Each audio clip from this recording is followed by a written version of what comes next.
Hey, what's going on, everybody? I am Tim McCarthy, host of the podcast 20 Tim Minutes. Today I am with Felicity. Felicity, how are you? I'm doing great. How are you doing? I'm doing great, thanks. I'm so glad we met up. So, do a little introduction on you and who you are so everyone can understand what this interview is going to be about. Yeah, sure.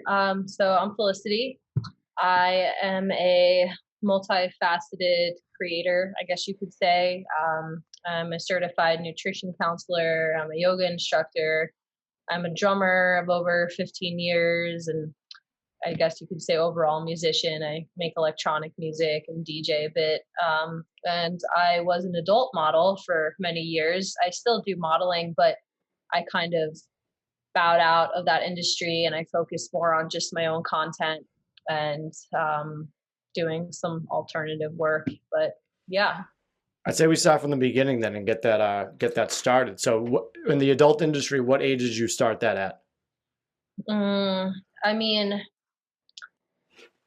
I'd say it started mainly about like 17, 18. I was doing, I guess you could say, more subjective modeling, more like nudity and things like that. And then it stemmed into dancing and webcam, and then it stemmed into porn. So just video work. So I'd say like officially around 19, 18, 19. Yeah. So, what was the thought process of starting all that? There wasn't a lot of it. There wasn't a lot of thought process. That was that was the main thing. It was a lot of impulsiveness. A lot of persuasion to make fast money at a young age. But also, I guess you could say curiosity. I was at a point in my life where I was exploring more of my feminine energy. My sexual expression, I guess you could say, and Right. I was getting more attention. I was kind of blossoming, I guess, like into myself. And I was getting offers, I guess, to make money for it. So it was hard to say no at that age. How who do you contact? Does someone contact you? Are you reaching out? Like, how does someone start into that? I mean, it could be both, right? So for me, I was doing photo shoots first, right? Like Hmm. that's how I first got comfortable more so with my body, like on camera. And I was doing a lot of photo work just with friends, like with people I worked with, like local companies. And I just started doing more subjective things, or suggestive, I should say, that involved nudity and things like that. And I felt very comfortable in front of the camera. I mean, there was parts of me I was a little self-conscious, right? I mean, I guess anyone could be, but overall I felt pretty comfortable. It was easy. And then the first time I got offered to actually shoot adult work, it was kind of funny how it happened. But I was in San Diego. I was working at a car show and I was like a trophy girl, right? And I got approached by basically some, I don't want to say creep, but some creepy guy that was scouting, Not a and creep, but a creepy guy. yeah, I mean, this wealthy guy that owned a website for shooting first time girls. And Mhm.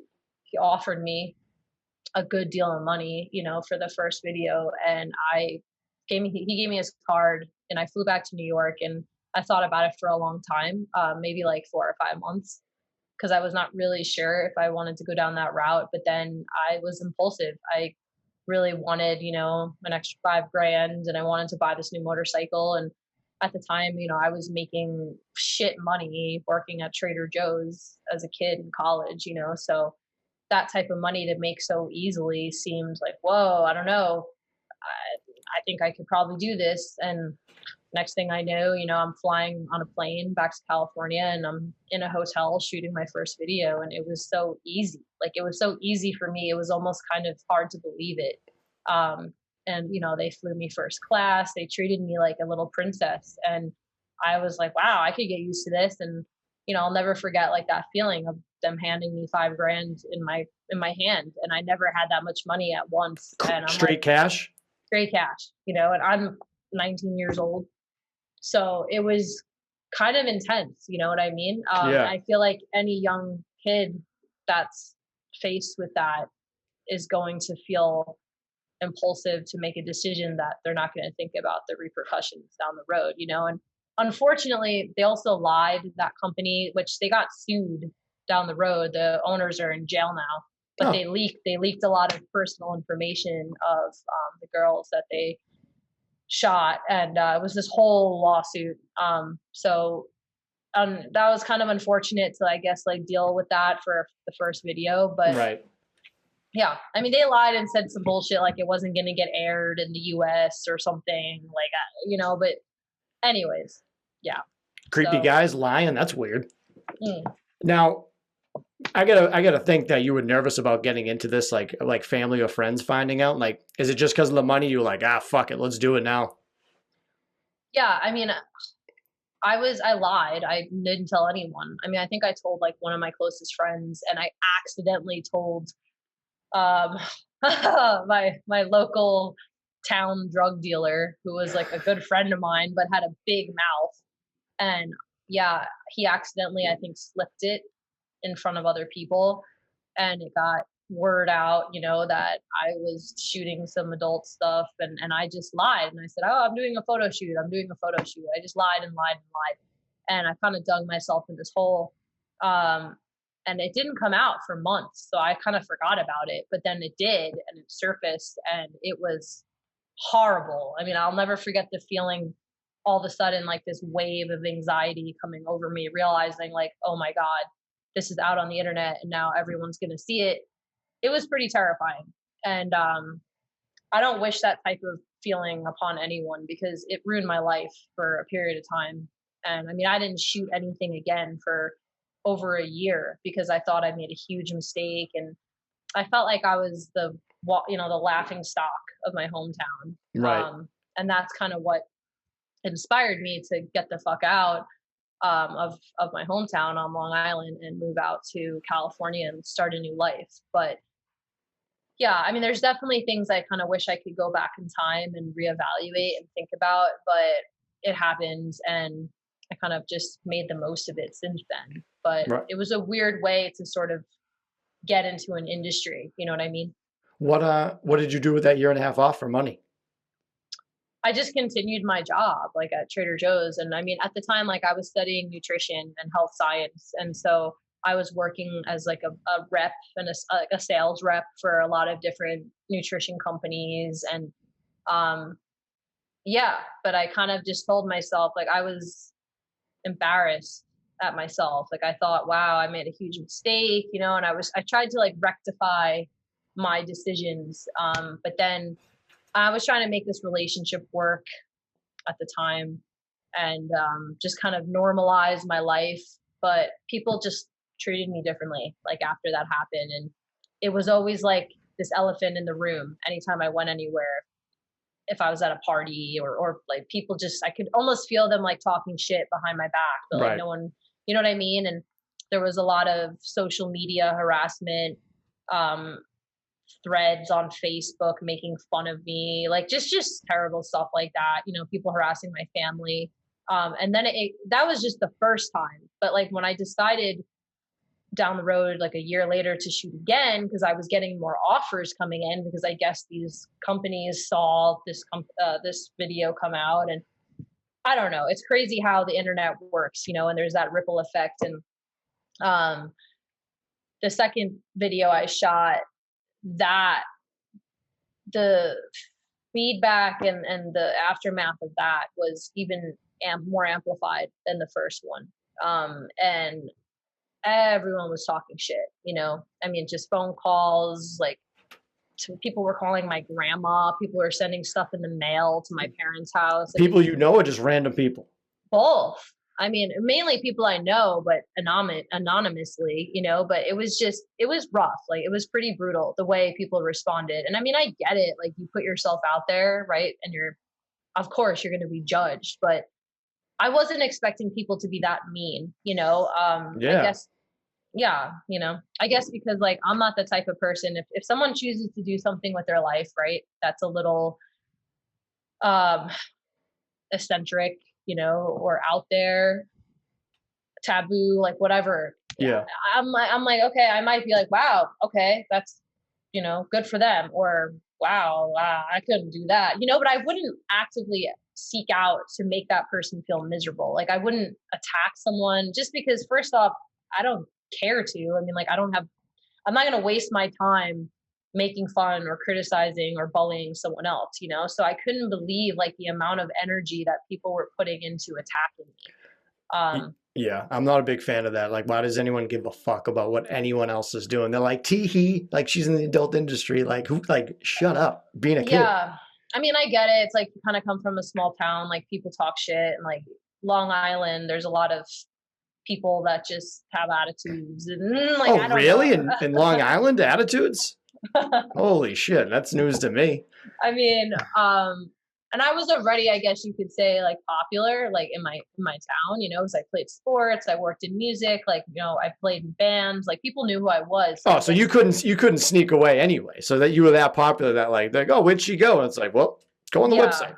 And I mean, I was very active on social media, like when I was young. So I mean, I still am, but like at that point, I still had a Facebook profile and was very active on Facebook. So I understood, I guess, but at the same time, it really made me take a broader look at the friends that I thought were my friends and just society in general. Like I lost a lot of hope in society at that age. Like I was very depressed and sad, and I was just really surprised, that like people treated me the way they did. And I realized who my true friends were. So in retrospect, it is what it is. It's probably a good thing. Like I realized who the genuine people in my life were, but I felt very outcasted. Like I was like, you know what, I'm out of here. I'm not gonna try to prove myself to these motherfuckers, and I'm gonna start my own life and move out. So that's what I did. But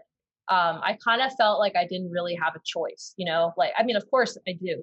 I had a choice, but I felt like if I were to stay home and to continue to live my life, I would have probably wanted to kill myself. Right. So in my mind, I'm like, well, stay and burn or start a new life and enjoy myself, and fuck everyone else. So that's kind of what I did. But it was a scary jump, at 20, 21 years old to just uproot your life and move to a completely different side of the country.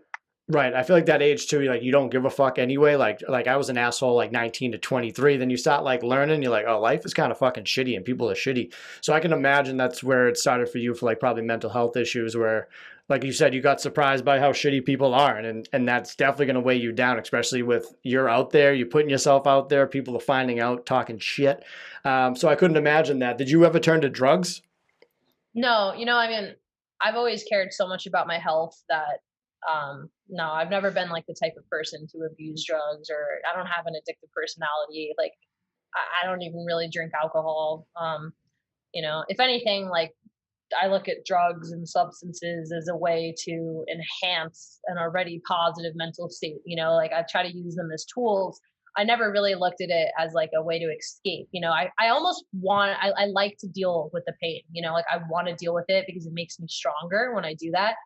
Um, and so I was going through a lot of bitterness at the time. Like I felt, I was in such a mindset. I look back sometimes at like my journal entries because I've had journals my whole life, and I look at like my blog posts and my journal entries, and I'm like, wow, like there was just so much darkness in all my writing, and it was powerful and it made sense. Like I understood why I was going through that, but it took a lot of inner work and self-reflection during the time, and I was on my own, like I was completely on my own. And I was super vulnerable, and my goal when I moved to California was to not, become famous or make money really. Like it was just to find stability and be able to support myself, and so that's what I did. And I just completely put my blinders on and focused on making money and working and like creating a name for myself. So I had no intimate relationships, I didn't even have a lot of close friends. Like I Yeah, I just was gonna ask worked. that. I was gonna say, who did you turn to anybody during that period or no? You were just in your lane? I spent a lot of time alone, like a lot. And like looking back, it was almost kind of sad how much time I spent alone. You know what I mean? I was fortunate, like I had some close friends that helped me get my footing, you know, and then I found a house that I moved in with some other musicians, and I Awesome. started playing drums every day, and I was hiking every day, but I was just shooting, working, like taking any job I could, you know, networking, like trying to go out every night and meet people. And I mean, I was social, but like I didn't really allow a lot of intimacy at that point in my life, like from like 21 to 24. There was like a good 3 years that I was just so in my zone. It was lonely. Like it was really fucking lonely looking back, but I felt like I had to do that, you know? Yeah, to start your career off. How many movies or like scenes have you done in your career? If you got to guess. I don't know. I mean, honestly, not as much as I guess people would think. Probably like probably under I mean under 100 for Right. sure, you know. But um not that much. Like I'd say like maybe under 75, 50, like something like that, you know. What time? What age did you end your career for that? Like doing sites or scenes or anything, but doing your own content. So it was kind of strange. Like I never really got to a point where I announced like I'm done, you know, like I'm finished, because it was always this Right. really weird mental hesitation to be like, am I really done? You know, because it's the type of industry where you can kind of step in and out. I mean, well, you can, to the extent that like if the industry still wants you, it's always there. But a lot of times for a lot of performers, it just dries up, and like Right. no one wants to shoot you anymore, because either like they shot you enough, or they just don't want you. You know, you're not what they want new performers. They want different stuff. You know, or you know maybe you're not going to shoot this content that they want. So a lot of performers feel pressured to like step outside of their comfort zone and do stuff that maybe they normally wouldn't want to do. So like I kind of unfortunately shot some stuff in my early 20s that I really regret. And a lot of it was like fetish, sort of degrading, abusive stuff. Yeah, we got to Um, keep going with that. I definitely wanted to touch base on that. yeah, and like that really took a toll on me mentally. And I didn't really talk about it until years and years later. Not because like I don't identify myself as a victim, you know, I don't like that mentality because I chose to do it. But like I felt pressured in a sense, by my agents at the time, who, you know, really told me, oh, this is going to get you such attention. And like I was curious about it. Like I wanted to kind of know what it would be like to feel in that role as a complete submissive, you know, um, because I never had that in my personal life. So there was that curiosity. And I feel like a lot of performers can relate to that, because, you know, you do things sometimes on set that you really wouldn't in your personal life. Um, and yeah, I mean, it's a safe environment, right? And like, if you want to stop, you can stop. And like, you know, so you have that option. But I, down the road, I mean, Jesus, like now I would never even consider doing something like that. But I was Right. so young, and the impulsiveness, right? Like in the money. And so I did some stuff that now I kind of cringe at, you know. And I look at it and I was just like, wow, I got treated pretty terribly. You know, I mean not even just like the actual footage, but like the way the companies treated me, the aftermath, you know. So that's something that I've spoken a lot about in different YouTube videos I made about people that are considering doing that. And I'm just telling them, like, look, think twice before you do that, because once that type of stuff is out there, it's out there, and it can really come back and haunt you. Do you know any others that did it that you talked to about that same company? Yeah, I know several girls, you know, some of them that I'm on friendly terms with, you know, that I know, and they all have similar experiences, you know. So it's just when you're in that zone, like especially in the beginning of an adult career, you kind of like take anything you can get, right? Because you're Hmm. just like, oh, I gotta make a name for myself. I gotta make money. Like you just like you're on this grind, and that's how I was like in my early 20s. I would literally just consider everything, um, things that I would never consider in my personal life, really. But I'm like, oh, well, it's a job. It's a job. It's a job, you know, like, and I'm an actress. So like it's just a role. But I didn't really realize like the mental ramifications that it was having on me. Oh yeah. You know what I mean? Especially because like sex and sexuality, it's such a vulnerable thing. I mean, and it's a sacred thing, right? And like when you do stuff like that, it kind of bastardizes it and you don't realize it at the time. But then like down the road, you like understand, wow, this has affected me in a way that I didn't really realize like, you know, before at the time when I was actually doing it. Um, and that's sad because a lot of people don't really deal with that well. They don't even realize maybe that a lot of the anxiety or intimacy issues that they might have are from their past, right? Like from doing stuff like that. But yeah, so Yeah. So you had about like I think like a 20-minute video talking about it. It's really interesting to hear you speak on those incidences. Did you work with them once or twice? And the second time, like what made you go back? It was just because of the money? Or was it worse the second time? That's when you're like, what the fuck?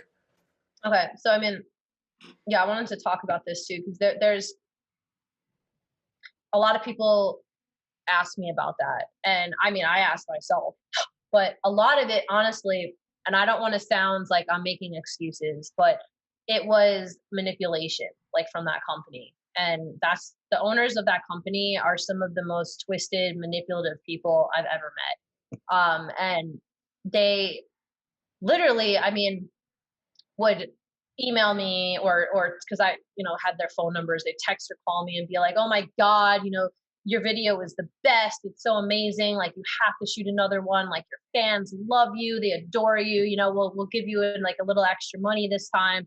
Like come on and do a round two. And like they were always pressuring me to come back. And, you know, I'll say it again, right? Like when you're in that grind, it's kind of like, oh, well, I did it before. I mean, it's just some more money, like maybe I'll do it again, you know. But I remember the second time I did that video, I felt so disgusted with myself after. Like it was so different than the first time. Like the first time it was like, whoa, that was intense, you know, that was Hmm. wild. um I was almost proud of myself the first time I did it because I'm like, I can't believe I was able to do something like that, you know, and I'm fine, you know. But um the second time around, I mean, I felt so sick to my stomach, you know, and I kind of realized like these guys are just using me because I'm one of the most attractive girls that's ever worked for them. And I'm allowing myself to get degraded on camera. And yeah, people, some fucking twisted people like that because it's like an attractive woman's like allowing a man or men to just abuse her, you know? So I can see like the psychology behind it, like why people would find that sexual or arousing. But it's kind of sad that like that exists, you know, because like you want to make someone feel good sexually. Like that's kind of the point, right? Like with sexuality, like you want to share this good feeling that as humans we're able to experience, right? So that type of videos, like to me, it's just really disturbing. Like now when I look back at it and think about it, um, It's definitely aggressive and it is pretty foul. So what I think about it with the psychology aspect of it, it's funny that you say that because like as a young kid, like I would watch porn and like growing up. So like say like anybody, you watch like a sex scene and they do something, you're like, oh, I want to try that. Like I'm just some dude, like let's try that. So if like a 17-year-old kid watches that video and he's like, oh, that's how you treat women in the bedroom, and it's like, no, dude, like you're gonna go to jail. totally, totally. I mean, like that's the thing, and I've like had a lot of personal guilt in a sense that like I've contributed and like put that type of content out there because like the last thing I want to do is inspire someone to feel like, oh, maybe I should treat a woman like that. Like I want to feel like dominant and have a submissive whore at my disposal, you know. Like that's kind of the vibe that exists. And um you know, that it took a lot of healing and awareness and kind of understanding myself, like what would even attract me to do that. So that was years, honestly, of like self-reflection, you know, and it took me a lot of understanding myself and my own curiosity. But it is what it is at this point, you know, but like now I'm trying to just use those experiences to inspire other people to just have more thought, you know, before they do something like that. I I find it interesting too because like YouTube comments are usually fucking ruthless. I would like the porn comments you see sometimes are like do you ever read some of those and you're like, what the fuck is wrong with people? I mean, you know, it's hard to not want to sometimes, Right. but like especially you know on like adult channels that I put videos, there's a lot of people that call me a hypocrite and like, oh, you're a worthless whore, like you know, just shut up and do what you're meant to do and suck Right. dick or like whatever. It's just like disgusting men. I mean, I want to say people, but like 99.9% of the people that are commenting are men, right? So it's hard for me sometimes to not like want to read it, but I have to just tell myself like, look, these people that feel the need to make these terrible comments are people that are truly miserable with their own lives, or they've got some serious issues going on, so I can't take it personally, you know. And I have a pretty thick skin at this point in my life, but when I upload YouTube videos, at this point I usually just turn the comments off, because like I'm not trying to have a debate with people. Like I'm just there to share my words and my experience, and you take what you want from it, you know. Like I'm not trying to argue. I'm like just sharing an experience, and like people can take what they want, you know. And I just hate fucking drama on the internet. Like it's just such a Yeah. waste of time, you know. Yeah, no, I agree with that. What I was gonna say too, it's so what I can do is I'll go on the comments. So if you see 20, 10 minutes, I'll be like, I have a raw, uncut video of Felicity. Go to this website, and it's our interview, and we just like we got you, you fuckers. Yeah, I know. I mean, like, whatever. I have to say, I mean, like working in the adult industry, it's really showed me a really nasty side of society, Oh yeah, in a lot of ways. And you know, it's a lot to bear sometimes, but at the same time, like I chose to do it, so like it is what it is. You know, I have to understand that and take accountability for my actions, and I do. But I also think that people change and people grow and people learn from mistakes, you know, and I just want to help other people maybe avoid some of the things that I went through. yeah. No, I like that a lot. I think we talked about that briefly before. It's like there's no mistakes, only experiences. Do you regret most of it, or I mean, that's a tough question, right? Like, yeah, because if I say all of it, that's basically saying, oh, I wish I want to do my life over, right? Because like I spent a long time like working in the hustle of as a you know an adult performer. Um, but there's definitely scenes that I wish I didn't put myself through. Like I wish I had said, you know what, this is not worth it. Like this is not worth the curiosity. This is not worth the money. No, you know what I mean? Like this is I don't need to experience this. Like I wish I could have went back and not shot certain things. But that being said, if I hadn't gone through those experiences, I might not have been able to help other people, you know, because you know what I mean? yeah, that's what I was gonna ask. Is like how many people you helped, but also like what would you tell someone that came to you that wanted to get into porn that you were like, well, this is like the main thing, well, like that they wouldn't know. I mean, I get it all the time, you know, like I get emails or comments from people like, oh, I'm like really thinking about getting in the industry, like men and women. And I kind of just tell them like, look, it's your life, and if you really feel the calling to do that, like okay, but I would take steps before making that whole leap, right? Yeah. You know, like maybe try being a webcam performer, or you know doing nude modeling and like experiencing what it's like to be vulnerable and naked in front of a camera, right, before Hmm. you decide to get content and put it on the internet for anyone to see, you know, because people do change their mind and their perspective about what they want out there, right? And like for me it's too late, right? um but for someone that has never done it before, it they still have that option, you know, to have anonymity.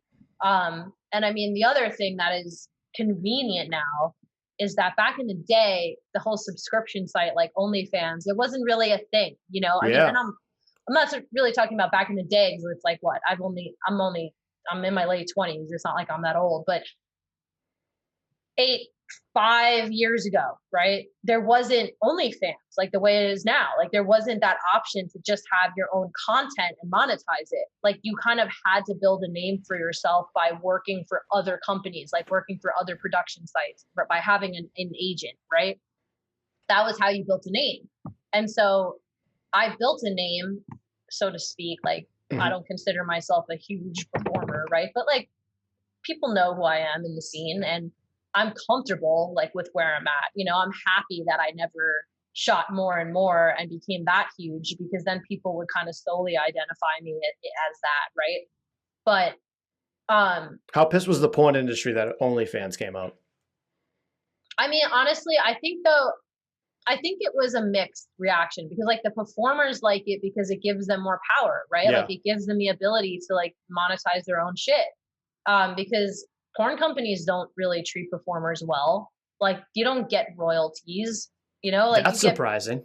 yeah, I mean like 90% maybe, if not more. It's like you get a flat rate. You're a W-9 employee. You're an independent contractor and signed a 1099, and then you get taxed too. Like you'll get paid on set, right? But then you'll get fucking taxed. I mean, it's stupid. Like they steal from the performers, you know, and then they can use that footage forever, and Yeah. you have nothing to say about it. I was You going know to what I ask mean? about, yeah, I was going to ask about how the contracts work. To like go into that though, too, it's like I've always wondered, like they always say, everyone always says the porn industry is like $1 billion business. How come there's like free videos? Like people can just go on to a website, watch a bunch of free videos. Like how are these companies even getting paid off that? Well, that's a whole other thing. Like the tube sites, they're Yeah, fucking thieves. I mean, like, you know, the owners of Pornhub and X videos and stuff, like, yeah, they're some of these guys are millionaires. I mean, and maybe even billionaires. I don't know. But they literally just, it's kind of like YouTube, right? yeah, I mean, like a lot of it's just like you get paid by views. And I mean, performers can have their own channels, and when they can upload their own videos and get paid per view, right? So like I get checks every month from different channels, like for views from stuff that I upload. gotcha. But so a lot of these companies will upload teasers and stuff to kind of persuade people to want to finish the video and go to the actual website where you can get the full length thing, you know, Gotcha. or and photos and behind the scenes stuff, like whatever, the whole experience. But let's face it, I mean, majority of people that are like on those sites, they're not going to go out of their way to go on the another website and pay for a video. You know what I mean? People just want the free shit. Like they want the instant gratification. They don't care about supporting the industry. They don't care about supporting the performers. These guys are just trying to bust their nut and move on with their day. You know Right. what I mean? Like majority of people. So the OnlyFans thing is good. It's a positive. It's moving in the positive direction because it's allowing people to support the creator directly. You know, so I mean, if that existed 5 years ago, 5, 6 years ago, you know, when I was like in my heightened time, right? Hmm. Who knows? You know, it could have been a whole different perspective for me, like towards the industry. But and so now, like when people ask me about it, I'd say like, well, you have an advantage now because like you don't have to rely on production companies to be able to get involved in the industry. Like you can have your own shit, you can have your own website, right? But I guess you could say the downside to that is with OnlyFans, it's very difficult to build subscribers if you don't already have a platform to promote it on, right? So like for me, fortunately, okay, like my Twitter and social media and like my following from the industry from over the years pushes right into my OnlyFans. You know, like people that know me from whatever, they're like, oh, she has an OnlyFans. I'm gonna go, you know, see her private stuff. So that's there's leverage with both, you know what I mean? And people have to understand that like it's not that easy to build a fan base on OnlyFans, the same way it's not easy to build a social media following, you know what I mean? So Yeah. Definitely changed the game, and it's gone full circle with other shit. We also talked about like how there's pretty much like a text line now and like a sex line. Like when back in the day when people would hit up the rotary phone and call like the 1-900 numbers, like that they're doing that now, right? Yeah, I mean that's another thing. Like in addition to OnlyFans, it's like I don't shoot for companies anymore. Yeah. But I with my OnlyFans, and then there's a website, Sex Panther, where Which, people can. It's ridiculous. which is like a great name. I don't want to promote any company, but that is a phenomenal name. It is. I mean, it's hilarious. And I mean, I've had a very positive experience with them. Because basically, people can buy my number. It's not my actual number, but it gets Right. relayed to my number. So it's safe, and it's been a really convenient way to just make extra money. Like I can choose when I want to sign in and turn the phone on and accept calls, and then you can send out like mass messages, and all the people that subscribe to me on there will get this message, and then it will inspire them to want to maybe jump on the phone, and then I set my rate per minute, like what I want to charge people, and it's like an extra sometimes grand in my pocket every week, 90% so of the time you get off every time. I feel like that would be their tagline, right? oh my god. But isn't that an Anchorman? Yeah, that's Sex Panther. So I feel like that's what they obviously got that from that. So that's a good little name they got that. Yeah. Definitely another question I wanted to ask is having relationships. Did you have a relationship through your career, a personal Okay, one? so I was gonna actually get to this in Perfect. addition to your other question. So when you were asking me, like, was there an official time like you kind of stepped out of the Yeah. industry? Well, so for me, after like years really of hustling, I was so fucking lonely. Like I was so starved for connection. And I knew that I would not be able to have a normal relationship if I wasn't working in the industry. Like, I mean, some people, if they're into that, like by all means, do you. But for me, I like the idea of monogamy, and sharing myself with one person, right? Like as at least the base, like the main structure of the relationship. Like, occasionally having fun with other people, like if both people are agreeing to do that, like that's something to be discussed, right? But overall, like I personally thrive in monogamy. Like I like that because it's like one less thing I have to worry about. Like, it's nice to just be able to like share experiences and build a life with one person. Like I love that. I thrive on it. But I could not achieve that like when I was shooting, right? So I tried to like occasionally date people, but it was always a hookup. Like it was no one would take me seriously. Like most men that I was interested in would not take me seriously as a potential partner, like while I was doing that. And I knew that. And honestly, I didn't blame them because I couldn't fucking date a porn star. Like no fucking way. I mean, there was a reason why I never dated anyone in the adult industry because I'm kind of possessive. Like I don't like to share my person, like flat out, you know. And I'm comfortable saying that, and I feel like most people are that way. Um, so I kind of really had to wait. And when I was like 24, I won't like mention names, but like got involved with this pretty professional metal musician, and I was touring with them, and it was a big issue in our relationship, and he was very intelligent, very successful in his own way. And I just remember some of the conversations we had. And I mean, I traveled all over the US with them. I went to like in India with them. Like it was an intense period of my life, right? And it was one of my favorite bands. So that kind of changed my whole perspective. I'm like, because he would always say, he's like, you're too good for that industry. He's like, you're so talented, you're so smart. He's like, why are you giving yourself to the industry? Like they're not appreciating you. Like, you're getting Right. taken advantage of. And I mean, he was right. He was completely right. And that relationship did not work out. And he turned out to be a fucking douchebag.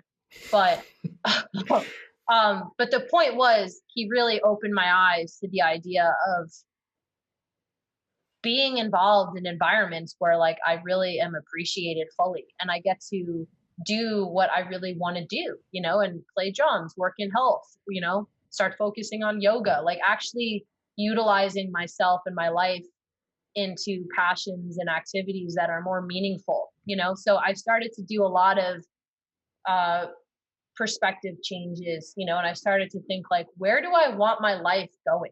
Like if I continue to work in the adult industry, I'm only further going to go down this hole and this path. And it's not what I want, because Yeah. I never wanted to be like a huge porn star. Like I was never like, oh my God, I want to be a famous porn star. I want everyone to fuck me. Like it was never like that for me. It was like, okay, this is a job. Like I'm making the most of it, like Right. whatever, you know?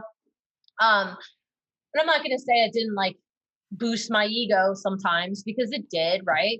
But overall, I knew like this is not me. Like I never felt connected to the industry like that. So I kind of started to bow out a little bit, and I opened the doors for the ability to like have a relationship that was normal. And around 24, 25, I did start dating, and this was kind of like my exit, kind of. I started dating an older man, right? Like not like an older person that was able to financially kind of take care of it, right? Like he offered to really stabilize me financially, give me a place to live, and tell me like, you do not have to shoot anymore, you do not have to work in that industry if you're going to be with me. So I kind of accepted the opportunity, right? And I really liked him and cared about him and fell in love with him, but it was sort of like, I don't want to say a sugar daddy type thing, but like it was kind of like that, right? Right. And I'm very grateful that I had that experience at that age because he gave me stability, right? He gave me like the opportunity to sort of walk away from that and start to really focus on building my life in other areas. So I did that, and I never took advantage of the situation like more than I could have, right? So like I stabilized my life, I saved more money, and I started really just like working for nutrition companies and kind of building myself in those industries. Um, and I started playing drums all the time, and just really getting in bands and playing shows. And so it was a total kind of shift, and my career and life started to change. Um, so that was that. And then the relationship didn't last for that long, maybe like less than a year, but Did it he was end up dying from being so old or no? no, I mean, like, it wasn't like, he was, Okay. it wasn't like that. It wasn't like that. I was, he was very attractive. Like it was a very like, it was a good relationship, I would have to say. I mean, I'm very grateful like for him being in my life at that time. But then, we kind of parted ways and we're still friends. I just told him like, I just want to focus on my career. And For I sure. was also living part-time in Vegas with him. So like I was going from LA to Vegas and I was sick of going back and forth. So I just, we parted ways and I moved 100% back to LA and, got my own place again and just started focusing on myself again. But then I found myself in the same position. I was lonely, and there was a period of time too, like I still, when I was kind of single again, right, I entertained the idea of like, oh, maybe I should do another shoot, or maybe I should do that. And like, so that was the tricky thing, right? Because there was never really a time where I'm like, I'm officially done, like I never made an announcement on social media, like I am done, I am retired. I never really did that. I just kind of like bowed out for Yeah. periods of time and was focusing on other things. And then, I would get an offer from like an agency or this or that, and I'd be like, like think about it, like, Right. oh, okay, like an extra couple grand, like why not, and then I would do it, but then I'd be like, oh, what am I doing? Like if I keep doing this, I'm just gonna. It was confusing, you Right. know. But then I was living alone uh, in a guest house, actually in Simi Valley, and it was a good experience. It was like I was right on a mountain, and I had a lot of privacy, but I found myself, I was very isolated and I was getting lonely again. And I wanted to maybe date someone again. So I met my ex, and he was, around my age and worked in the music industry and was kind of like a normal guy, I guess you could say. Right. And I stopped shooting. So like a lot of like the times I stopped shooting was when I would get into a romantic relationship, right? Because like I felt like I had to, but Yeah. also because I wanted to. But then that didn't work out for several reasons. And we broke up last year. And I got another offer from Brazzers earlier in the year, and I was very, very on the fence about it. But like they offered me a good amount and to basically play drums in the scene, and they always, treated me very well on set. And so that was the last time I shot. And that was what, I don't know, it was January or something, or February. That was the pinnacle for me. Like that was me realizing like, okay, I'm reaching the end of my 20s, like, right. I wanted to be completely done shooting by like 29, 30. That was like my goal. I would never shoot past that age. Yeah. But I chose to do it so I could completely, because I hadn't shot in almost 2 years before that. And I needed to know if I was mentally officially done, right? Because like that was basically like the best type of scene I could have done, like as far as being treated well and shooting something that was not that wasn't miserable, you know what I mean? Like I was able to showcase myself in a positive light. I needed to know what was going on like in my head, and I shot it and I realized like, okay, I'm done. Like, and not because it was a fine experience. It was positive. Like there was nothing negative to say about it. But I realized like, okay, like I'm officially done. Like I don't need this anymore, and I'm very much ready to move on to the next chapter in my life. So now I can say I'm officially done. You know what I mean? But it took me like one Hell time. yeah. You know what I mean? And also because like I was beginning to date someone that I really care about, and like him and I had some really intense discussions about it, and he was very upset about it, but like he understood like I had to do what I had to do. But So yeah. hold up for 1 second. Are you officially retiring on this interview or what? Well, I mean, from shooting with other companies. Yeah. Okay. I'll take but it. like, I'll take it. but you know what I'm saying? No, like I know for sure. I still have my OnlyFans and I still shoot custom videos, but You're retired from dealing with shitty people. yeah, That's perfect. I know Yeah. a question a lot of people asked, because I was asking a lot of people like what they would want to hear. I've always thought this too. So being in a relationship, you're in a relationship now, correct?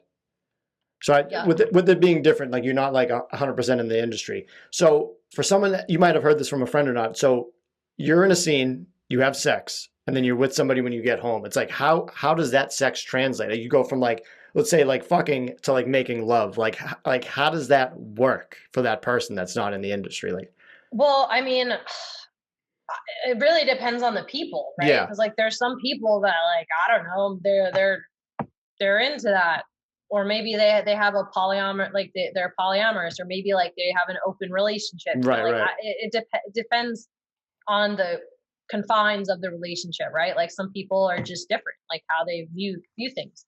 For me, like I feel like if I was in that position, I would feel super uncomfortable. Like Right. I couldn't deal with it, because it's Yeah. almost like, wow, like the connection I have with this person, like the intimacy that I share, and it's supposed to be just ours, is now given to someone else. Like, and yeah, Right. even if people look at it as like it's a job, I'm not like in love with this person, but still, like you're sharing your body and your sexuality with someone else, If I was in that position, I'd be like, am I being good enough? Like, are you enjoying the sex at work and not enjoying it at home? Like, that's how my mind would be, and I'd drive myself fucking crazy. Totally. Yeah. I mean, I think most people would feel that way, Yeah. especially like it's just, it causes a lot of insecurity, in people, which is like the worst part. Yeah.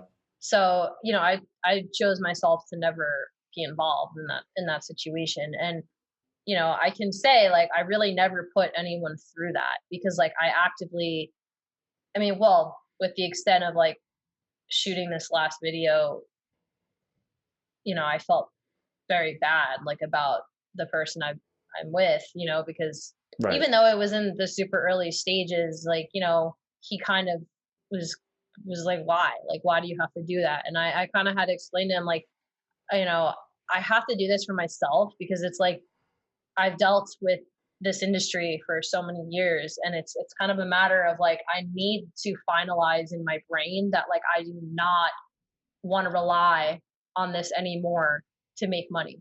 You know what Right. I mean? And and it wasn't, it's not even just the money too. Like a lot of it is social media exposure, right? Like when you shoot, like when I would shoot for bigger companies, I would get a huge jump in followers. Like I'm talking like sometimes 20,000, Oh shit. in a matter of a couple of days. And it happened. Like I got a huge jump from shooting this video. And I expected that, but I kind of realized like it's not worth it because I mean like the jump I'm getting are from viewers that are associating me with adult work, and like that's not how I want to be represented. And I Yeah. mean maybe like there was a point in my life like earlier on that I didn't care as much like where the following was coming from because it's like whatever, it's growing. But now I'm kind of like it's good to be selective, right? And if like you have Yeah. so much of a fan base that's like, oh, shoot more porn, like we love you naked. Like Yeah. if like It's that's so the easy. yeah, if like that's the only thing like that they see me as, like that's not what I want. Like I want people to recognize that I'm a talented musician and I have a lot of knowledge and experience like working in nutrition and yoga and I want to help people. Like that's how I want to be seen, as a creative person that yeah, like went down that path but no longer connects or associates yourself with that. Right. You're actually a great drummer. I've seen a bunch of your videos. To kind of backtrack a tad on like the mental health of your career, did you ever feel suicidal in a way? Because I've seen a bunch of articles where a lot of like adult industry actresses or actors too, I don't know if it was actors, but killed themselves. Like, were you ever like that? And two, do you know what their thought process might have been, or was it just a huge surprise?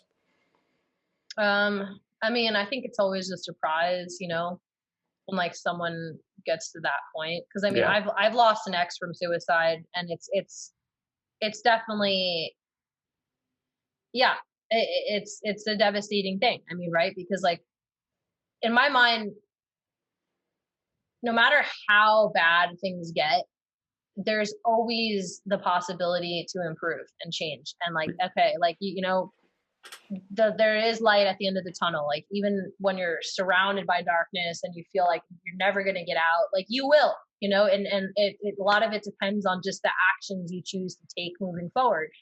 And I've definitely been at super low points, where I thought about killing myself. Absolutely. Like before I moved out to California, when I was getting bullied, I was totally suicidal. Like maybe not to the point of like standing in front of a train track ready to jump, right? Right. But like definitely to the point where I'm like, I feel worthless. I feel like I embarrassed my family. I feel like I'm a laughing stock. I fucked my life up. Like I ruined my life, you know? I've definitely been like at that mental point. But there's a deeper, stronger part of me that when I'm faced with negativity, I have this internal need to turn it into positive fuel. Like it's like I won't allow myself to continue to stay in that state because I know I can get through this, right? Like I feel like I'm a warrior, like I can get through it and I'm going to use this to make become stronger and then to help other people. Like I'm going to do that. So like I would always talk myself out of it, right? And a lot of time it was alone, like there's been plenty of times I should have seen a therapist, you know what I Yeah. mean? But like I just went hiking or would do, sometimes I'd go camping and hiking for days. Like, and I would just literally spend so much time alone with myself until I got out of it, and I'd cry and scream and yell at myself, but it was like this suffering that I had to go through in order to see light. And I'm fortunate that like I have that strength, but I know a lot of people that don't. Right. And I'm not saying they're less or weaker people, but like they just couldn't find that inner strength enough to rectify or get out of the situation. And it's a shame because those people really could have used mental health help, like, you know, Yeah. help from other people. I mean, even just a friend saying like, hey, like, we're going to get you out of this. Like, let's go to a therapist. Let's go to a group meeting, you know, but like sometimes there's not always that outlet. And like a lot of people don't want to pay for therapists, you know, a lot Yeah. of like even seeing a psychiatrist or a therapist, it's expensive, you know? So some people don't like want to go out of their way to do that. And I think like, you know, having more online access or free services that can help people like when they're in a situation like that is really important. But Paying for it is tough. That's a lot of people deter from it, and the mental health like care system is just terrible. But it's like no fault yeah, of anyone's own, but like it should be re-evaluated. Like for that totally, reason. totally. Especially now, like young kids have all like this anxiety from social media and like the online bullying. Like Oh yeah. I don't think people realize like how rampant it really is. You know what I mean? And it's only getting worse. But and a lot of it, you know, some people don't even have health care. Like some Yeah. people don't even have health care to even get a therapist that is going to be paid for by their insurance. That's what I was gonna ask. So being in the adult industry, like what do you guys do for health insurance? You just pay out of pocket? Yeah, I'm sorry, I'm blotting my face. No, it's But cool. I yeah, didn't know what was going on. they're just oil blotting sheets. But oh no, I mean, there's no health care. Yeah. That's a whole other thing. I mean, like, oh my God, it's like such a scam. I mean, you can't even use your own health insurance to pay for testing. Like you have to go through two services to get tested. Once your tests are in the pool, they get sent to agencies and the production companies so they can pull their test and say, oh, okay, she's clean, right? You have to pay $155 out of pocket twice a month every time you go, like in order to be persistent and able to shoot for a company. It's a fucking joke, you know. I mean, that's like a car payment every month that Oh you're yeah. doing, you know.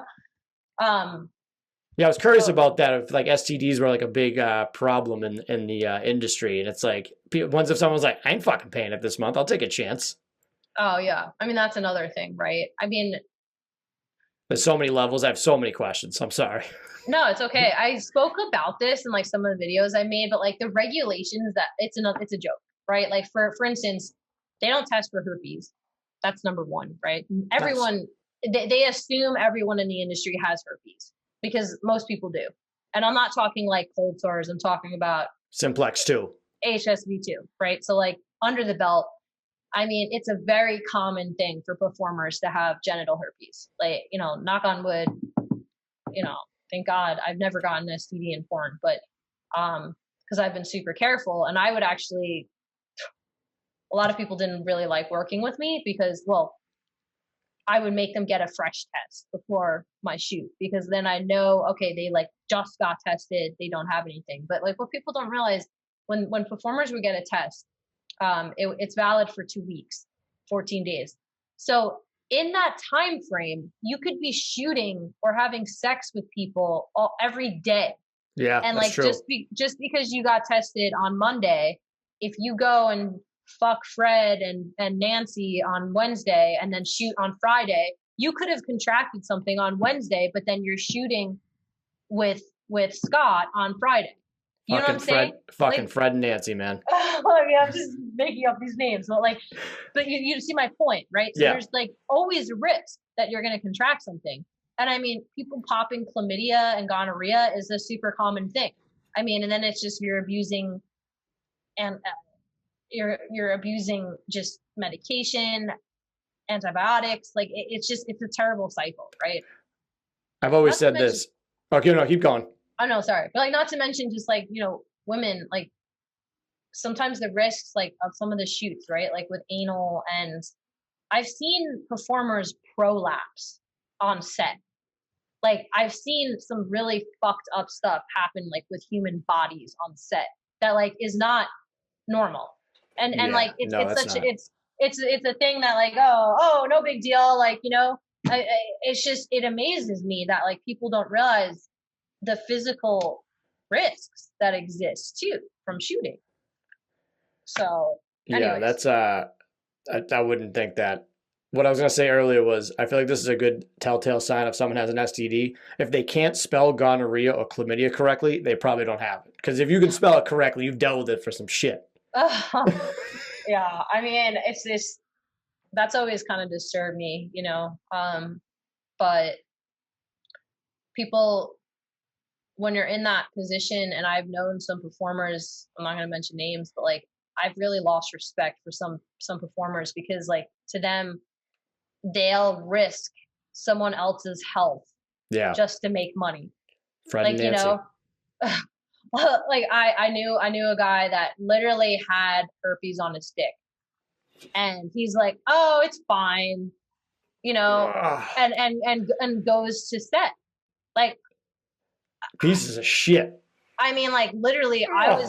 I was in fucking shock, you know, that Yeah. like, but yeah. So I mean, like those are just other negative things that people don't really think about, but they exist, you All know. right. Perfect segue. We're going to go into positive things. So I think with health, we talked about this too. I feel like everyone in the mental health that wants to get better, yoga is phenomenal. So I think with the health and wellness, you wanting to help other people, and obviously drumming, it's like that's what kept you going. That's what got you out of the dark. Is that safe to say? Yes, I mean, they're definitely two outlets for me that I am just so grateful for in my life. I mean, for me mainly, okay, like little just backstory. I mean, like Sure. I grew up in a very athletic household. I mean, all my siblings were all athletes. I played soccer most of my life. I dirt biked, I did gymnastics, you know, like I was very active. And I used sports and just outdoor activities as such a good outlet for me, you know, growing up because I had so much energy as a kid, and I still do. I mean, I have so much energy that I need outlets to put it in, right? But over the years, I've kind of fine tuned those outlets and realized that like the outlets offer different things for me. So for me, like nature, hiking, being outdoors, that's one of my top priorities, like as far as exercise. Like I love hiking, I love walking, I love, you know, just experiencing Your that. Instagram is a lot like that. I see a lot of that, and then you just got back from a vacation as well. So being outdoors is a great feeling. Yeah, I mean water sports, swimming, like I love nature. And you know, with my dog, like I love giving him the option too to be outside. It's like a win-win, right? um that, but then with yoga and dancing, I'd say, because I love dancing, those are outlets for me that really help me release more of my feminine energy, you know, in a way that's like I get to kind of learn more about like my sensuality. I mean, also physical strength, you know, and endurance. But those are outlets that I can channel like my sexuality even, and positive, like my positive feminine feminism into an outlet that I'm achieving like a tangible outcome, you know? Yeah. And so that's been very important for me. Same thing, but on the other side of the spectrum, like I do have a lot of aggression and I have masculine energy, right? That I need to get out. And for me, drumming is literally the perfect outlet for that. Because I mean, I can take any anger or frustration and aggression that I have and channel it like into my drumming. And a lot of the drumming I do is more metal and heavy. So it's great. Like the music helps me balance those emotions out. So as far as mental health, I mean, those are such important outlets for me. I mean, I wouldn't be the person I am today, like if I didn't have those outlets. Yeah, it's the toughest part is getting yourself going to one of those things because you're like, oh, everything sucks, blah blah blah. But once like you get that body in motion, you just keep on doing it. It's the best. Great thing about drummers, I feel like any band that you see, if the band sucks, everyone always says this, like, oh, at least the drum is good. Yeah, well, I mean, it's kind of like in my mind, the drumming's kind of like it's the glue. You know what I mean? Like Oh if you yeah, have a drummer that's terrible and like can't keep a beat and is not on time, it's just the whole thing's gonna sound like shit, you know? Yeah. So yeah, but like it's helped me really have um more faith and confidence in myself with drumming because I'm being relied on as a musician, like in bands.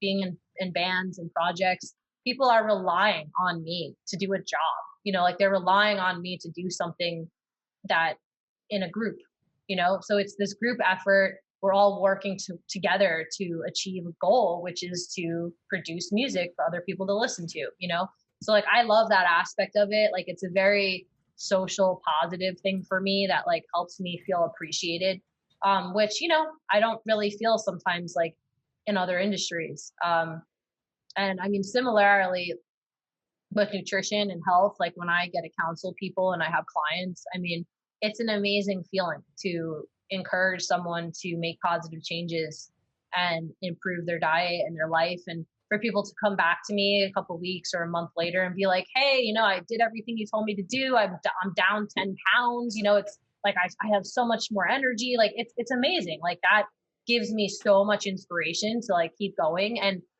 yeah, like it just makes me feel like I have a greater purpose and that's beyond me, in this life.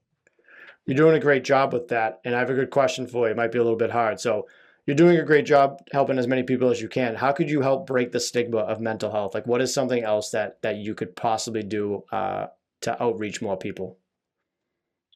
Well, one thing I've always felt really strongly about, and it saddens me that men, expect like men in society are looked at sometimes as weaker, like if they show a lot of vulnerability and emotions, or if they cry.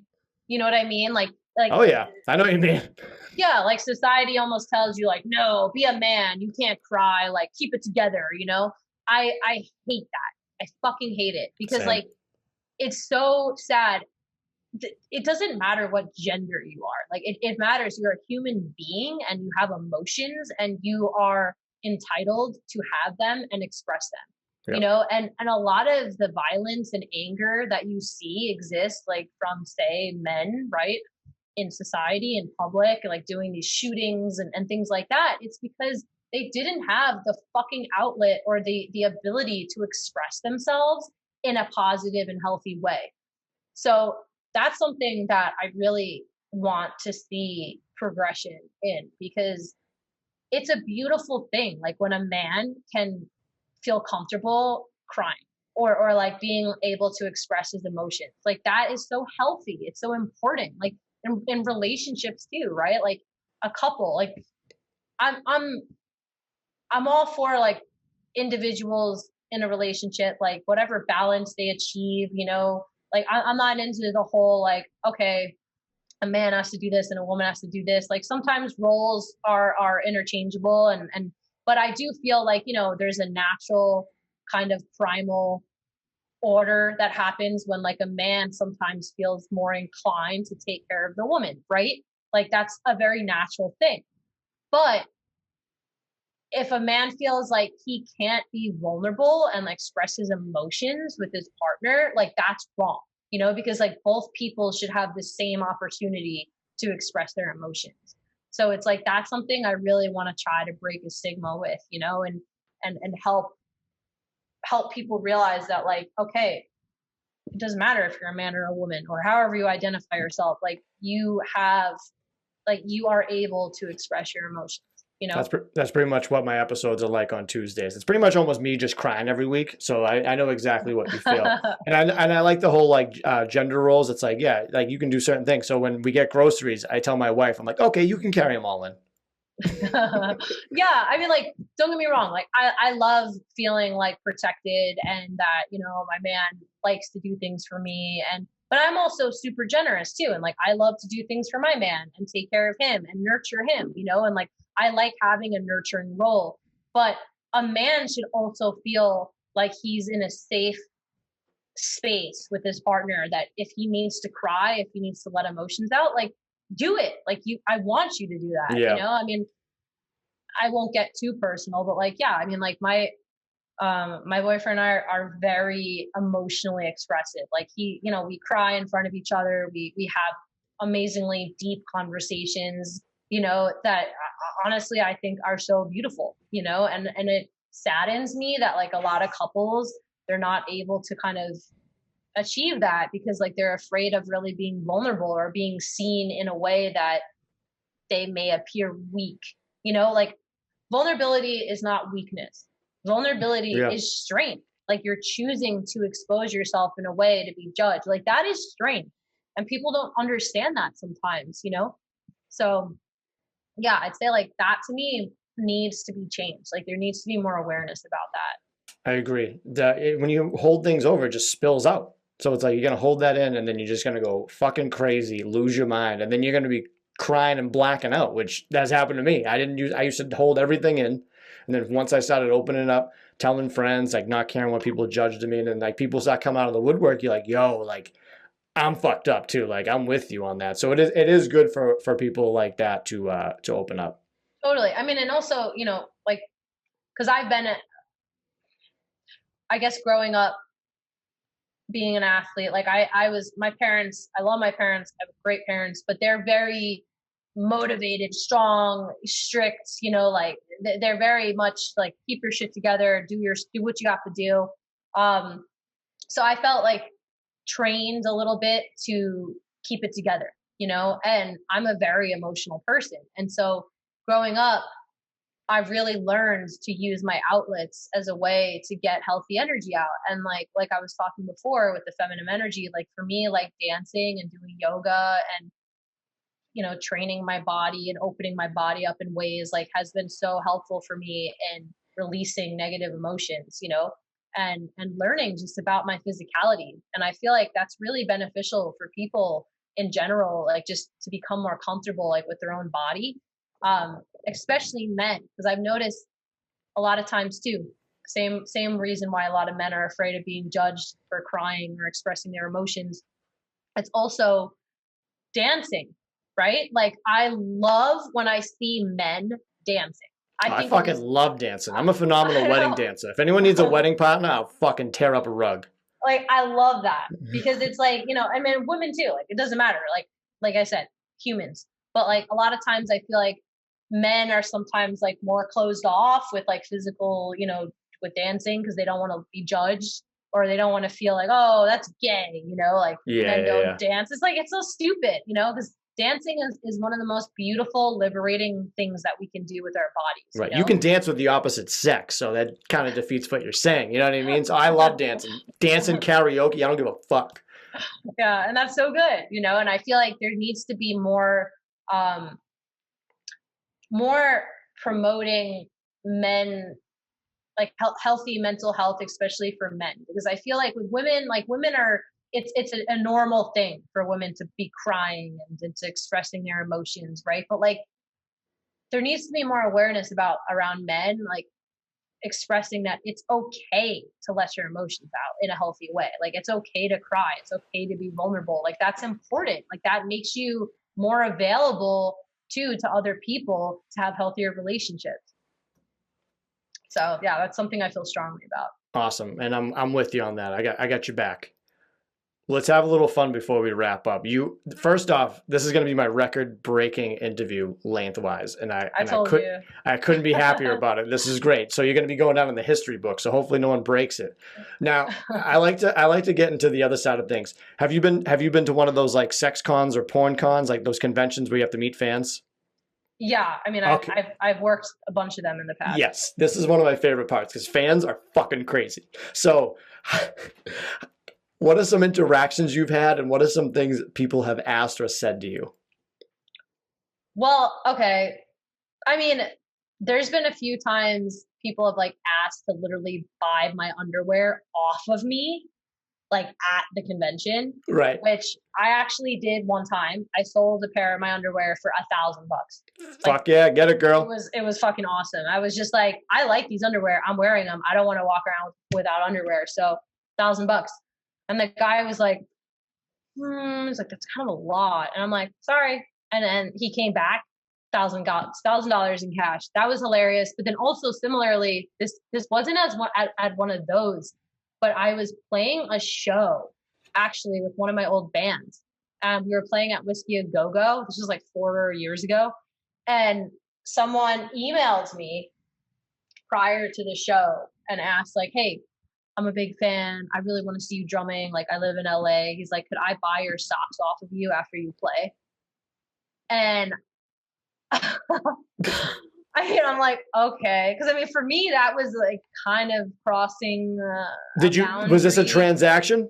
Well, I sell a lot of my used clothes online, okay. right? Like it's a regular thing for me. It's like good extra money every month. But Yeah, fuck it, just clothes. I picture like someone doing a transaction in like the alley of the back of the venue. Well, I You told got them the like, socks. yeah, I told them like, okay, like this is what we'll do. So I don't want to be like taking money from you at the venue, Yeah, like, yeah. you know, and because this is like music, my friends are there, you know, like my bandmates are there. I mean, my Yeah. bandmates didn't give a fuck, but like I told them like, all right, so PayPal me, we'll do the transaction now, and then it's up to you if you're going to show up and you want them. I literally will take my socks off after I'm done playing and hand them to you. I was like, if that's what you want. And so he paid me. So I had the money already. So honestly, there was no risk to me, except I was just gonna have to deal with some weird guy in person. But I felt protected, right? There's security there, you know, like so yeah, he showed up. And after our set, I got off stage and he's just very awkwardly, like quietly came up to me. He's like, hi, like I'm Evan. I was emailing you about the socks. You know, and I'm like, oh my God. I'm like, okay, yeah. And I gave it to him. How old was he? You had a guess. He was probably like late 40s. Okay, that's what I was picturing. Oh man, did you sign them? You should have signed the socks. I didn't, but I had actually, I gave him like I had a little like signed picture thing, 8x10. you know. I always like the at the 5x7. Oh wow, you didn't give him the 8x10, the 5x7. You're like, you got the socks, pal. You're only getting a 5x7. I always like the photos, and this happens with like wrestlers, actresses, like everybody. It's like you'll get a picture with a fan, and he'll do like the hover hand, where like he doesn't want to touch you because he's nervous about getting in trouble. I always get a kick out of that. Obviously, you would rather that than some other guy like groping you, but I always get a huge kick out of that move. Yeah, I mean, I've definitely had some people like cross the line a little bit, like at an expo. You know, I can imagine. like, you know, because like you either I usually charge like $5 to take a photo or something, right? Mm-hmm. Or like I'll give them a print for free, but then like if they want to take a photo, I'll charge them. And I remember, yeah, this one guy, like I just don't understand why he thought it was okay, but like we're like taking a photo and he literally just grabs my ass. And I just remember like pushing him off and I'm like, can you not do that? Yeah. You know, I was like I was pissed because it's just like, what? Just because I work in the adult industry, like you think it's okay? You can just grab my ass like in That public? goes back to our psychology thing where it's like you see something, you just go with it. So they think it's okay. I know. Like I wanted to slap this guy. I mean, I just told him like, just get away, like get the fuck out, like. But yeah, I mean, but overall, like I haven't, you know, at like public events and stuff like that, it's been fairly fine, you know. Yeah, I just had to ask. Those are mostly tolerable. Those are my favorite types of like interactions. I just think they're so funny to me. All right, next question. Hilarious. Oh, I'm gonna. If you ever come out to Massachusetts, me and my wife are going. I'm just gonna people watch. I'm not gonna talk to anybody. I'm just gonna get a lawn chair and sit out front and just watch all the people walk in. I just want to see them. Now, with obviously, Felicity's not your real name. We're not gonna say your real name, but was there like, how do you come up with names? And then if you come up with a name and someone else has it, is it like a cutthroat type of thing? Is there a lot of shit talking? Because I know in drag queens, if you come up with like the same name as somebody, like they'll fly out and kick the shit out of you. And I have the greatest name. If I was a drag queen in the industry or roller derby girl, my first name would be Sue and my last name would be Plex. Suplex. Fucking money, right? That's hilarious. Yeah, I mean, I think there's definitely weird energy that happens if someone chooses a name that's similar like to someone else's. I mean, and you'll most likely get like called out. I mean, there's definitely Twitter wars that happen, and Yeah, you drama. know, drama. Yeah. For me, I've Felicity. I mainly chose that. I mean, I'll just kind of explain really quick, but like Felicity as a noun means state of happiness, right? It's an actual noun. And so I like the idea of, having sort of an identity where I'm choosing to achieve ultimate level of happiness, right? So that's Felicity. The whole feline thing, it's funny, but I've always I love cats. I love felines. And I've always felt like a lot of my sexual energy is kind of cat-like, like a female prowess, like just very sensual movements. I've always loved how cats move and just their bodies, like they're just sleek, they're smooth muscles. Like I've always been fascinated with felines. I feel like I've definitely had feline past lives, like in past, yeah, past life experience. But then also as a kid, the first time I ever felt sexually aroused, like I felt like something's going on down there, I was watching The Lion King, and Simba and Nala were like wrestling and they were on top of each other. Nala was hot. Nala like licked Simba. And I just remember as a kid, I'm like, woo, because we would always play, like me and my friends as little kids, like lions. We'd always pretend to be lions and, play animals and stuff. And so I don't know, I just identified like a strong sexual presence that was cat-like. I think the same thing happened to me with Who Framed Roger Rabbit with Jessica Rabbit. Yeah, I feel like that's a common thing, definitely. Very common. So I think my name would be like Suplex Rabbit or some shit. Yeah, but I mean, that's kind of why, and I wanted to sound animated, like just kind of like a fictional fun character, like the whole like sexy names, like, Snow Princess, like, or like just like silly, stupid names. Like I never really wanted to be that, like the whole like feline thing. It's like, feline, yeah, but have you done the basic Halloween costume of a cat though? Yes. Oh yeah, you did. Of course. Right, honestly, if I don't know what to be every year, that's my default. You ain't kidding. Yeah, but I usually go all out though. I have to say, like, it's like I go beyond, and I'll get I'll do like full body like paint. Like I'll get charcoal and I'll make my own natural paint, and I'll just cover my whole face and my body. Like one time I literally covered my entire fucking body with charcoal and water, and like was just black. Like I was a black cat. And I was naked, like other than like underwear, and I had a house party and it was wild. Like people thought it was hysterical. So I like to go all out. I'll send you a photo of my two cats. I love my cats. I got a Persian and like a Maine Coon, and they're just the best. I'm like a house cat. I'm like a cat too, but I'm like a house cat where I take naps all day, wake up, look out the window, run around, clean myself, and go right back to bed. So I know how it is to be a cat. What's your favorite cat? Like Panther, Jaguar? Like what did you go to? Or just a lion? That's tough. I mean, I love lions. I love snow leopards. Those are good. Yeah, I mean, I love jaguars. I love a good panther. I think a panther is just so sleek, and their coat is just like so shiny. Jungle Book. I'm going panther. Yeah, I love panthers. Actually, recently there's in Northern California in Fresno, there's a wild cat sanctuary that my boyfriend's sister, she works at. So we went and visited there, and we just got to walk around. There's just big cats everywhere. It was so cool. But she volunteers there, so she feeds them. That's fucking awesome. So sick. I know. I love zoos and animals. My favorite animal is a koala bear. It's not really that badass, so.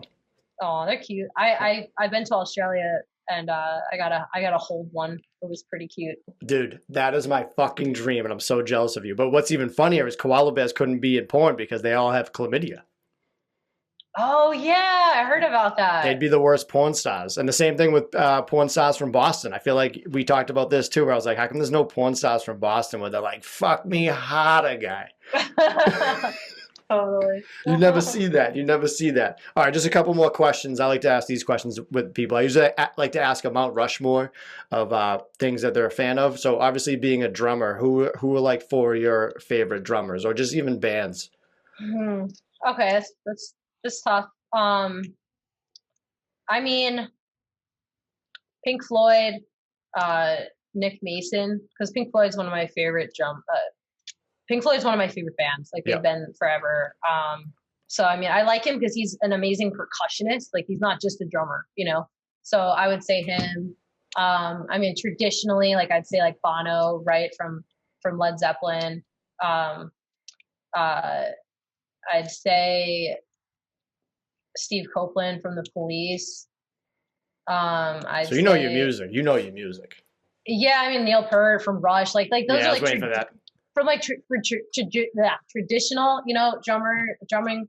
Um, I think I said Bono. I meant Bonham. I know. I was gonna say that. I was like, you saed Bono. I was like, I think she meant John No, Bono. I mean I like Bono, but not that much. I was like, he plays the drums. Yeah, no. And then like for metal music, I mean, uh, when Chris Adler was still with Lamb of God, like he was one of my favorite drummers. What about Joey Uh, Jordison from Slipknot?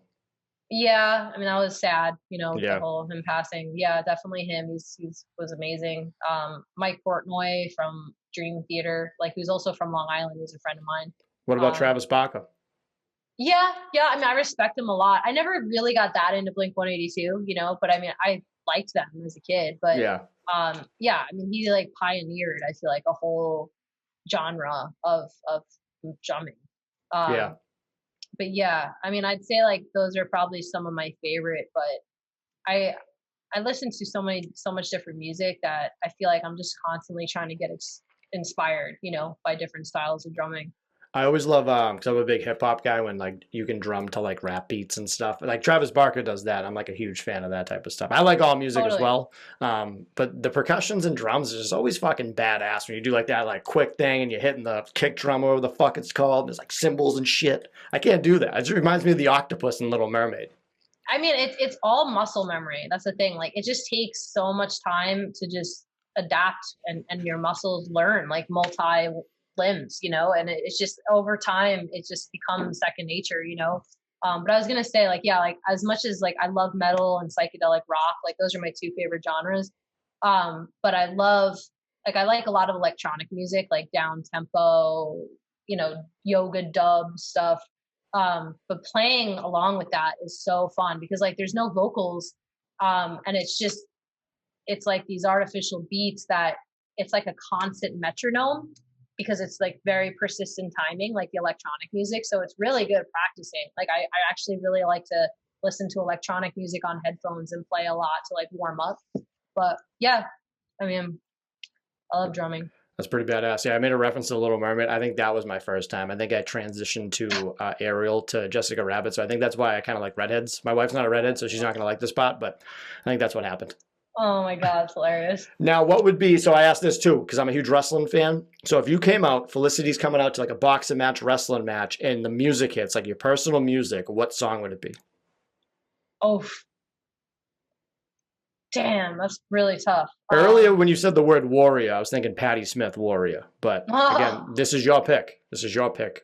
I mean, honestly, I would probably pick some nerdy fucking like Dream Theater song, like a heavy prog metal song, or like Porcupine Tree has a few of these like super heavy proggy.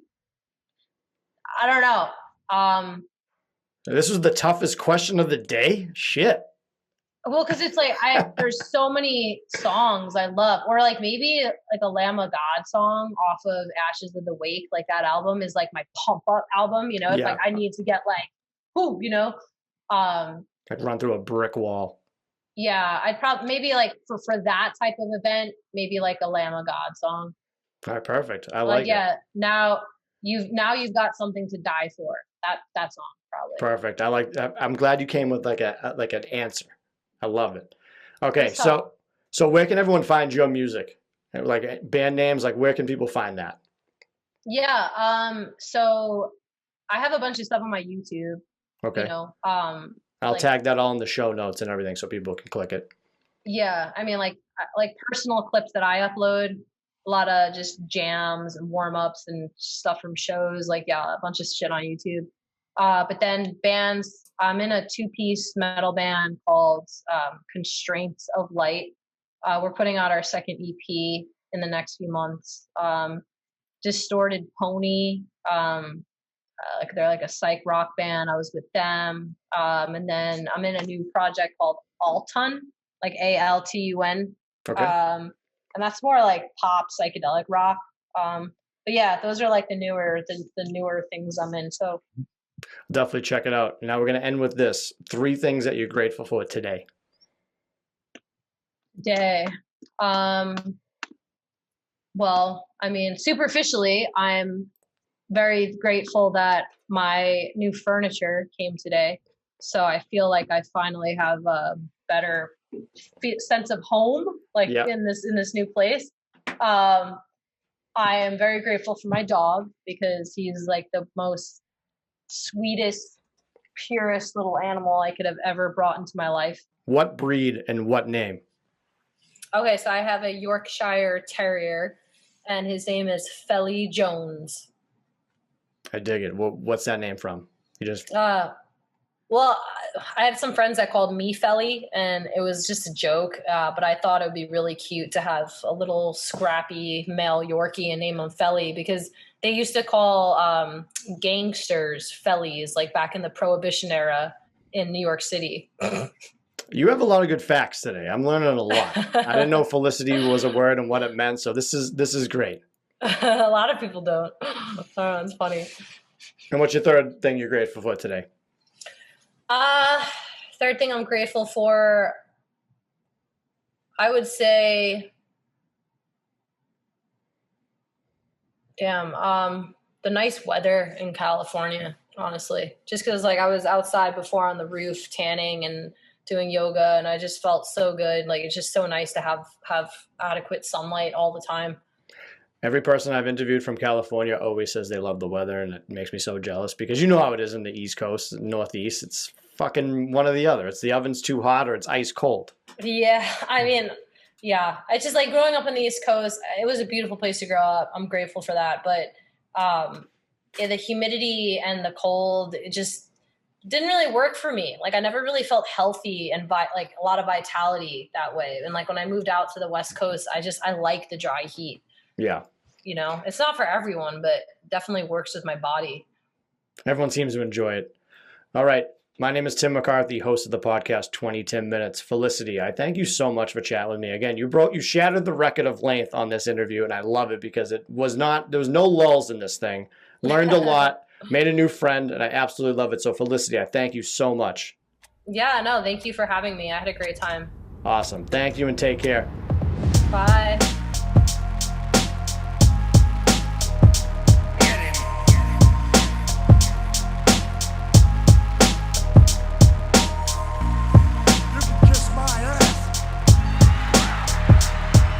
This podcast is not intended to be a substitute for professional medical advice, diagnosis, or treatment.